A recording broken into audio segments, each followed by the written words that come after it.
Je dépose mes rêves à tes pieds.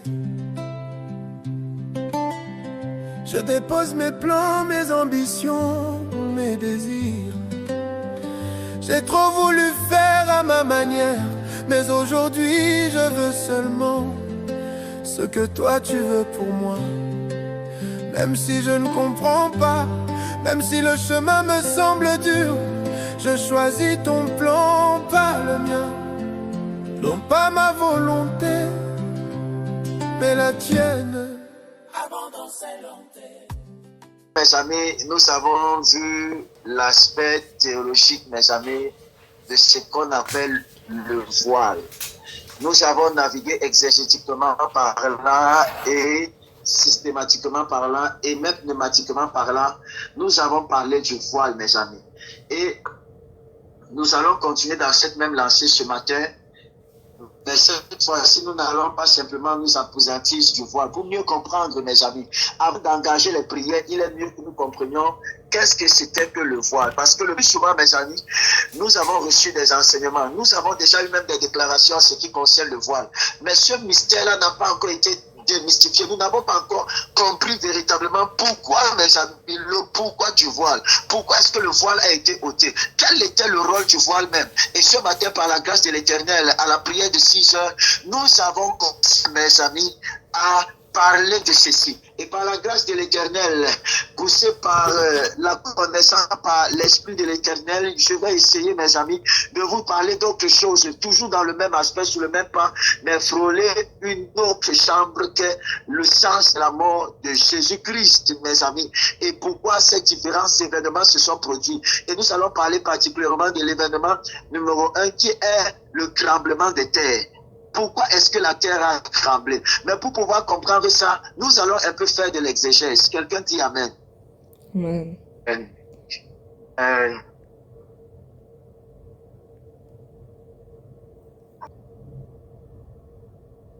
Matthieu chapitre 27, le verset 50 au verset 53. Bien fait que Matthieu va faire quelque chose ici, là, mes amis. Matthieu va parler de la résurrection de Jésus-Christ, peine de mourir. Jésus poussa de nouveau un grand cri et rendit l'esprit. Et voici le voile du temple se déchira en deux tremblant, l'air s'ouvrit, et étant sorti des sépulcres après la résurrection de Jésus-Christ. Donc Matthieu a eu une vision pendant que Jésus-Christ était en train de rendre l'âme. C'est la question que je me pose. Vous convenez avec moi, vous l'avez tous lu avec moi. Non, ben, vous avez lu tout ce texte avec moi, mes amis, où Matthieu va dire, c'était à peine après la mort de Jésus-Christ. Une heure de temps n'était même pas encore passée. Que Matthieu va dire que plusieurs corps de saints sont sortis après la résurrection de Jésus-Christ. Mais tu es en train de faire un récit. Comment tu nous balades à un événement qui ne s'est même pas encore produit? Nous sommes encore au premier jour. Jésus-Christ n'a même pas encore été enlevé à la croix pour être mis à la tombe. Mais tu nous parles déjà des événements. Tu nous annonces déjà quelque chose. Tu nous dis déjà, tu as déjà vu. Est-ce que je parle à quelqu'un? Alors, mes amis, le récit de la mort, mes amis, de Jésus-Christ n'est pas simplement un récit que la exégèse, autant pour moi, considère notable dans le nom pas simplement de la mort de Jésus-Christ, mais aussi de sa résurrection. Quand c'est au naviguer, parties essentielles, deux particularités sont, mes amis, peut-être directes. Il nous parle du présent, il nous parle même des choses, mes amis, qui vont se produire. Il va parler de ça, mes amis, faisant un lien direct, mes amis, avec des sujets et des personnes et des choses qui se sont déjà produites. On va dire à Jésus-Christ, dans des passages, emprunt, mes amis, plein d'ironie, en se moquant de lui, prétendant, mes amis, qu'il était le roi des Juifs, mettant sur lui une couronne d'épines, alors qu'il est réellement le roi des Juifs, mes On va le persuader, mes amis, de se sauver lui-même et de descendre à la croix. Ce mes amis, les hauts termes que le diable va utiliser, mes amis, dans le livre de Matthieu 4, le verset 1 au verset 11. Lorsque le diable a tenté le Seigneur Jésus-Christ, si tu es fils de Dieu, jette-toi du haut de cette montagne. Les mêmes termes vont revenir ici, là, mes amis. Et pourtant, son œuvre, mes amis, pour les autres en restant sur la croix. Dans le livre de Matthieu, chapitre 27, verset 4, dit, la citation, c'est premier qui est déjà venu, mes amis, parle de Jean-Baptiste. Matthieu chapitre 11, le verset 14. Élie, mes amis, est confondu par les témoins, mes amis. Élie, pourquoi tu m'as abandonné? Alors à sa mort, Jésus-Christ va pousser de nouveau, mes amis, un cri. Et ce cri-ci c'est le cri de l'esprit qui le quitte. La Bible va dire, Jésus-Christ n'a pas rendu le corps. Or, normalement, quand quelqu'un meurt, on va dire, mes amis, qu'il a rendu l'âme. Même, mes amis, pour le Seigneur Jésus-Christ, on va dire qu'il a rendu l'esprit. Parce que ce n'est pas l'âme de Jésus-Christ qui est mort. C'est l'esprit du Père qui l'a quitté. Et cette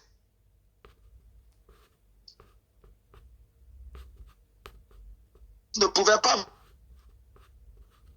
mourir. C'est pourquoi il a dit, mon père, pourquoi m'as-tu abandonné? Élie, là-bas, ça va. Tu retires immédiatement, mes amis. Après, Matthieu va écrire, et voici. C'est-à-dire, après avoir rendu l'esprit, il nous renvoie directement à l'œuvre salvatrice, transportée, mes amis, du Golgotha, mes amis, le vendredi. Et la bataille que Jésus-Christ avait remportée au mont Gethsemane, au voile du temple à Jérusalem, mes amis. Puis, il va nous ramener vraisemblablement au mont des Oliviers. Pourquoi tout ceci? Parce qu'il est en train d'essayer de faire comprendre. Le livre de Matthieu, pour moi, qui raconte le Christ est tellement profond. Je parle là de l'exégèse.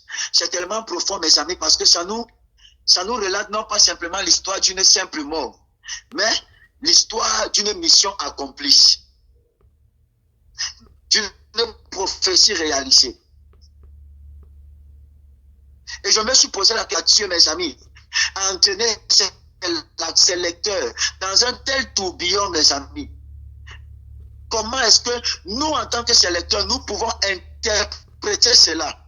Comment est-ce que nous pouvons comprendre? Et j'ai compris, mes amis, que ces événements, y compris la déchirure du voile, et tous les autres, je relate en fait, mes amis, le tout de la mort, de la résurrection, de la victoire, mes amis, de Jésus-Christ sur le monde des ténèbres. Tout ceci est historique et que la mort de Jésus-Christ, mes amis, elle-même n'est pas un simple récit, mais c'est une marque qui allait permettre aux chrétiens d'être réintroduits du lieu où ils ont été chassés. Autrement dit, la mort de Jésus-Christ est si profonde, mais déclencher elle seule les événements tels que, mes amis, les événements suivants, le tremblement de terre. Le tremblement de terre, qui est ici le point que je vais aborder ouvert. Quelqu'un dit avec moi, le paradis a ouvert ses portes. Les portes qui avaient été fermées se sont réouvertes. Lorsque le voile a été déchiré, le paradis qui était fermé, les chérubins étaient placés pour garder, mes amis, empêchant les hommes de venir réavoir accès. Ce paradis qui n'était nul autre, symboliquement parlant, mes amis, que l'intimité avec Jésus-Christ. Ces personnes-ci vont être ôtées, ces anges-ci vont être ôtés en redonnant accès, mes amis, en redonnant accès aux hommes qui ont été chassés. Somebody say amen. Amen. Amen.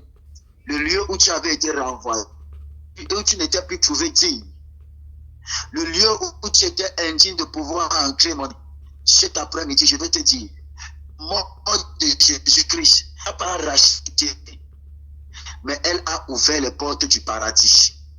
Elle a ouvert les portes du paradis, mon ami. Est-ce que je parle à quelqu'un? Elle a ouvert les portes du paradis pour toi, t'introduisant maintenant dans une nouvelle dimension, te permettant de pouvoir avoir accès, non pas temporairement, mais éternellement. La mort de Jésus-Christ, la mort de Jésus-Christ, comme celle de Jean, mes amis, est celle d'un prophète innocent, inaugura, mes amis, le rétablissement de toutes ces choses de manière, mes amis, de manière significative, qui ont été ôtées et qui étaient, mes amis, loin des hommes. Oh, l'homme qui autrefois se retrouvera en train de converser avec Dieu dans le jardin d'Éden se retrouvera chassé, et il y aura des personnes placées. Et le jour où Jésus-Christ va mourir, lorsque, mes amis, les chérubins vont analyser le sang, ils vont directement ouvrir les portes, donnant alors accès à ceux qui étaient loin, qui ne pouvaient plus avoir accès à cette présence, à pouvoir être dans cette présence. Le voile qui autrefois permettait aux hommes de ne pas avoir accès à la présence de Dieu, qui voilait et qui couvrait le ciel, qui fermait le ciel. Désormais, voilà les portes du ciel, du paradis qui s'ouvrent. Un paiement offert pour sauver autrui, mes amis. Peut-être emprunter, mes amis, au langage sacrificiel de l'Ancien Testament. Mais Matthieu explique, mes amis, la mort de Jésus pour un but du pardon du péché, pour un but de restauration, mes amis. Pour un but, mes amis, d'introduction, mes amis. C'est pas sa mort sur la croix qu'en tant que rançon, nous obtenons le pardon de nos péchés. C'est pas sa mort à la croix en tant que rançon que le voile a été déchiré. C'est pas sa mort à la croix, mes amis, que Jésus-Christ accomplit sa mission. Non pas simplement pour sauver le peuple d'un péché, mais pour restaurer la relation là où elle avait été affectée. Ayant, mes amis, vu la distance qui se termine, il revient à introduire l'homme. Cet après-midi, ce matin, ta relation qui avait été brisée sera restaurée dans le nom puissant. Dans le nom puissant. Ne reviens plus à écouter Dieu. Toi qui autrefois te sens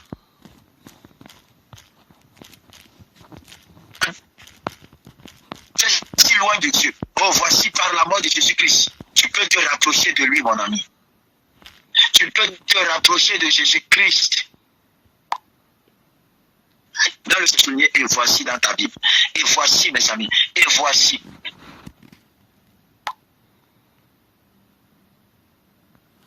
Chaque fois vous n'entendez pas, là vous m'entendez? Oui. Vous m'entendez sans coupure? Oui, ça va mieux. Ok. D'accord. Et voici, mes amis. Souligne-moi et voici dans ta Bible, s'il te plaît. Dans l'évangile selon Matthieu, qui introduit, mes amis, généralement et surprenamment, mes amis, les récits tels que la généalogie de Jésus-Christ dans le livre de Matthieu, chapitre 1er, et beaucoup d'autres choses, mes amis. La construction à la voie passive. Précise, mes amis. Et voici cela, le voile du temple qui va se déchirer, fut déchiré, mes amis. Sujet que Dieu lui-même a déchiré le voile. Dieu lui-même, il dit, et voici le voile a été déchiré. Et voici, le mot et voici, si mes amis, stipule et montre que, mes amis, le voile n'a pas été déchiré par une autre personne. Lorsque les anges ont confirmé, mes amis, l'appartenance et la divinité de ce sang, que le sang s'était dit, Dieu lui-même a déchiré le voile. Dieu lui-même a déchiré le voile, mes amis. Est-ce que je parle à quelqu'un? Le mal, mes amis, le voile a été déchiré. Non pas par un homme, mais par Dieu lui-même. C'est pourquoi la Bible va dire, mes amis, ceci confirme par la description des dégâts, mes amis, du haut vers le bas. Du haut vers le bas. Et le voile sera déchiré en deux. Cet objet cultuel est désormais irrémédiablement endommagé. Cet objet qui servait de séparation, qui était fait de fin laine, de pourpre, mes amis, bleu, mes amis, a été déchiré par Dieu. Il ne peut plus remplir la fonction pour laquelle il était destiné, mes amis. Pourquoi? Parce qu'il n'y aura plus d'obstacles physiques. Oh my God. Il n'y aura plus d'obstacles physiques, mes amis. Ce qui suggère que sa nécessité théologique disparaît. La nécessité théologique de ce voile disparaît, mes amis. Ce qui pouvait empêcher Ce qui donne, mes amis, un sens, non plus simplement théologique, non plus simplement charnel, mais spirituel. Dieu lui-même entre dans cette histoire. Il prend le voile qu'il avait inscrit lui-même à Moïse de pouvoir faire pour créer une inimitié entre lui et les hommes. Il va déchirer, mes amis, depuis le haut jusqu'en bas. Depuis le haut jusqu'en bas. Oh, ce qui était une inimitié entre toi et Dieu sera déchiré. Pas par un homme. Ce n'est pas toi qui vas le déchirer. Ce n'est pas ton père. Ce n'est pas ton frère. Ce n'est pas ta soeur. Ce n'est pas le prophète Emmanuel. Dieu lui-même déchirera ce voile ce matin. Au nom puissant de Jésus-Christ. Ce voile sera déchiré. Ton amen me dérange. J'ai dit, ce voile sera déchiré. Il n'y aura plus d'obstacle. Tout obstacle physique entre Dieu et toi est ôté dans le nom de Jésus-Christ. L'élément crucial, mes amis, ici est le suivant, mes amis. Tout cela s'accomplit par la mort de Jésus-Christ et une rançon pour la multitude. Matthieu chapitre 20, le verset 28. Dont le sang, mes amis, accomplit le pardon des péchés et établit une nouvelle alliance. Il n'accomplit pas simplement le pardon. Il n'est pas simplement dans le rôle expiatoire, mes amis, mais c'est aussi une introduction d'une nouvelle alliance. Si les alliances, mes amis, sont des éléments qui dirigent la vie, qui donnent un sens, mes amis, à une vie, qui est un élément, mes amis, marquant le sens, la direction d'une vie, alors Jésus-Christ, mes amis, par cette alliance, introduira, mes amis, une nouvelle façon de marcher. Oh, au katala brindi gadura isave si fele itamanda lata ukadiaba. Toi que les hommes voulaient te pousser à mériter, Dieu te dit désormais, ce qui était comme barrière physique, je l'ai enlevé. Il passe à cause du sang de mon fils. Je te donne. Oh. Matthieu semble donc sous-entendre, mes amis, ce que des auteurs comme Paul affirment, mes amis, implicitement. La mort de Jésus a accompli le pardon et a établi la justice, mes amis. A établi une justice nouvelle. A établi tel que Philippiens, mes amis, le dit, mes amis.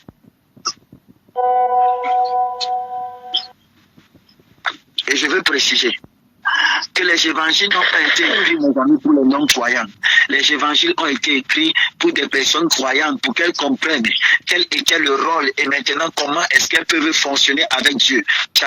Pour qu'elles comprennent qu'il y a plus d'inimitié entre elles, mes amis, et Dieu, entre eux et Dieu. Il n'y a plus une distance.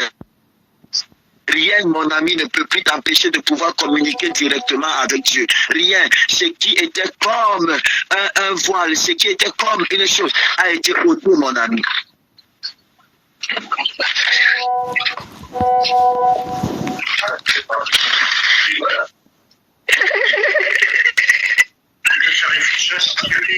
Ma sœur, c'est bon, Evelyne, ton micro, s'il te plaît. Est-ce que je suis en train de parler à quelqu'un? Amen. Le voile qui te couvrait est ôté. Est ôté dans le nom puissant de Jésus-Christ. Autant d'éléments, mes amis, qui éclaircissent la signification, mes amis. Écoutez-moi. Lorsque Jésus-Christ est mort, quelqu'un dit vraiment le tournant des âges. Le tournant des âges. Matthieu, mes amis, lorsqu'il va parler du tremblement, va ajouter, mes amis, une explication supplémentaire par rapport à Marc, mes amis, concernant le voile déchiré et la déclaration, mes amis, du centurion dans Marc chapitre 15, verset 38 au verset 39. Autant d'éléments éclairent, mes amis, la signification de la mort de Jésus-Christ. Et la terre trembla. Et la tête trembla. Matthieu chapitre 27, verset 51, vers la fin de ce verset, mes amis. Le tremblement de terre était fréquemment, mes amis, dans des scènes, mes amis, théophaniques. À chaque fois qu'il devait avoir un événement. Par exemple, dans le livre d'Apocalypse, chapitre 6, le verset 12, chapitre 8, le verset 5 et 11, mes amis, le verset 13. Est-ce que je parle à quelqu'un? Amen. Jamais. Lorsque j'ai... Oh my God. Où un tremblement de terre va se produire. 37, verset 7. Mes amis, la Bible va déclarer que lorsque Dieu va demander à Ézéchiel de prophétiser, en prophétisant, il va avoir un tremblement et un mot de réouverture des tombes, mes amis. La réouverture qui retourne, mes amis, en terre d'Israël. Ézéchiel chapitre 37, de verset 12 au verset 13. Et dans le contexte de Matthieu, ici, là, mes amis, manifestation spectaculaire, Dieu, dans son plan historique et rédempteur, le tremblement de terre, mes amis, ouvre les portes des personnes, les personnes qui étaient mortes, qui étaient enterrées, comme dans le où il y avait des ossements.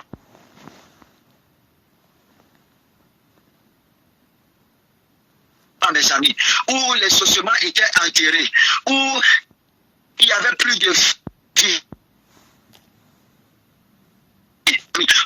Mais lorsque le voile s'est déchiré, c'est où il y avait la mort, la vie est entière. Je suis venu dire à quelqu'un, la mort de Jésus-Christ c'était pour ramener à la vie tout ce qui était mort. La mort stipule, mes amis, la mort c'est quoi? C'est la déconnexion de toutes choses de sa source de vie. C'est pourquoi Jésus-Christ va dire que Lazare dort.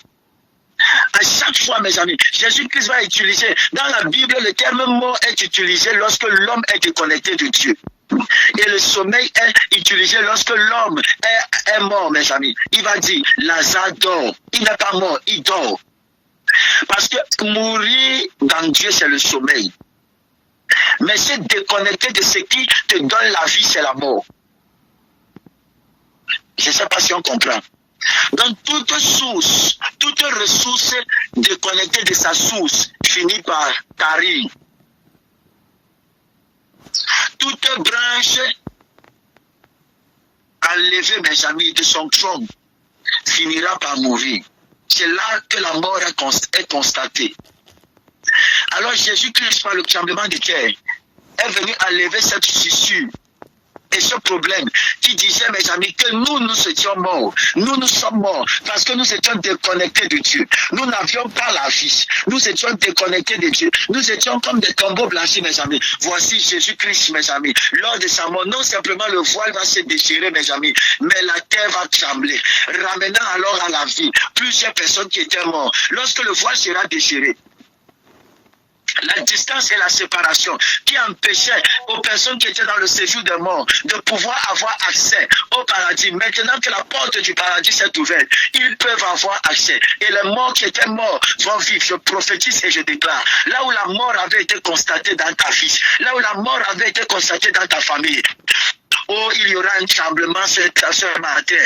Au nom puissant de Jésus, la puissance de la déchirure du voile ramènera à la vie tout ce qui était mort. La puissance de la déchirure du voile ramènera à la vie tout ce qui était mort. Si tu dis Amen, c'est pour toi dans le nom puissant de Jésus-Christ. Je décrète et je déclare Alléluia,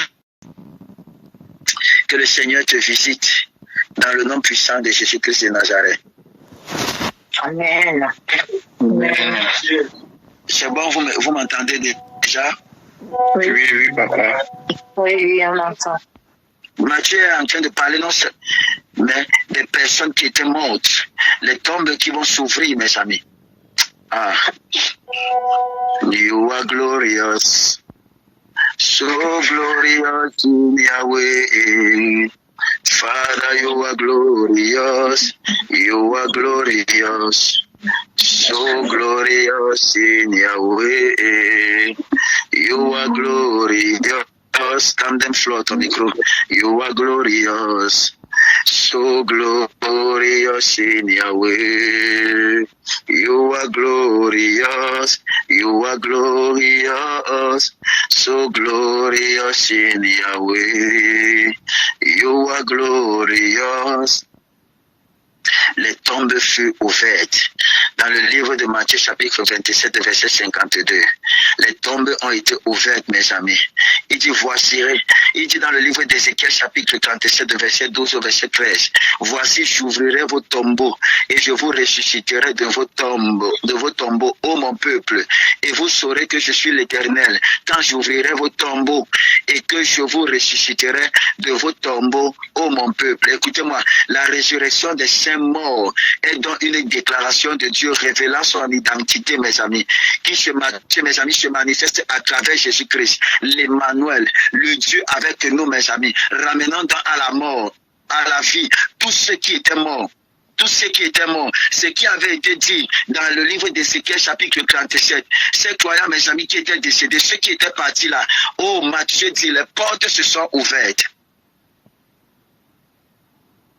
Les portes se sont ouvertes et ils sont sortis de la tombe. Et ce matin, je vois les portes s'ouvrir et je te vois sortir de la tombe dans le nom puissant de Jésus-Christ. Amen.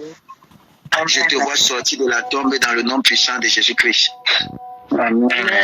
Le récit de Matthieu est donc tiré, mes amis, de Ézéchiel chapitre 37, le verset 1 au verset 14, et de Zacharie chapitre 14, mes amis, pour annoncer des événements futurs qui se sont réalisés dans Matthieu. Et lorsque Matthieu écrit, mes amis, il se réfère à ce texte-là pour amener une confirmation de ce qui avait été dit, qui se manifeste dans le temps. C'est pourquoi Matthieu pouvait dire plusieurs corps qui sont sortis lors de la résurrection de Jésus-Christ, mes amis. Je décrète et je déclare. C'est ça ton micro.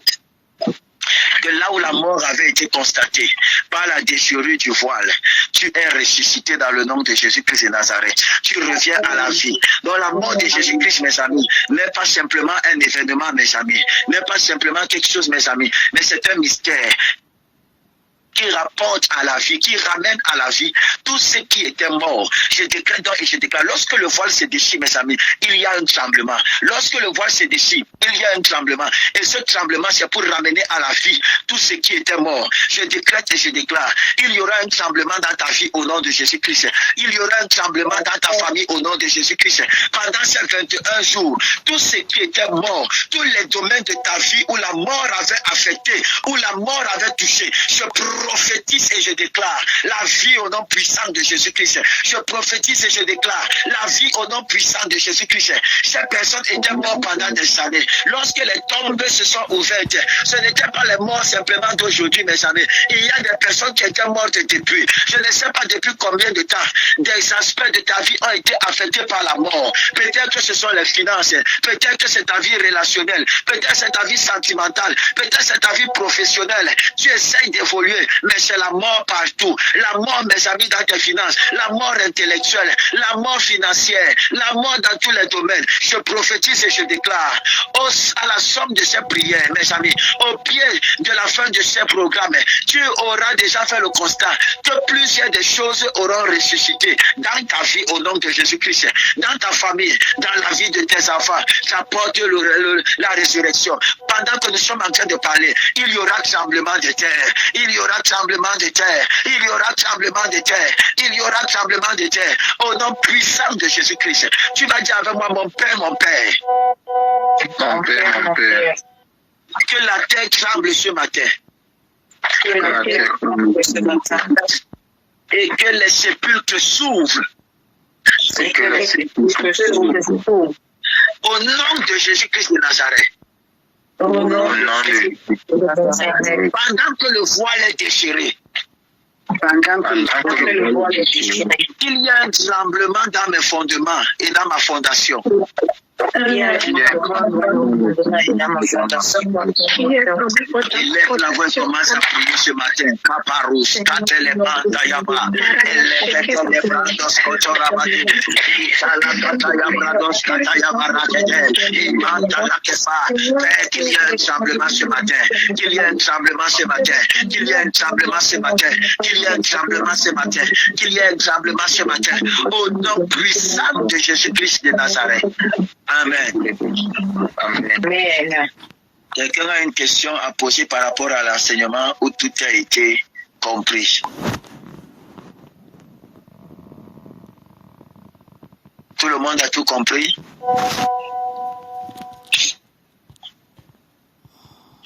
Autrement, je ne peux pas poser pour ça parce que je me suis connectée tard.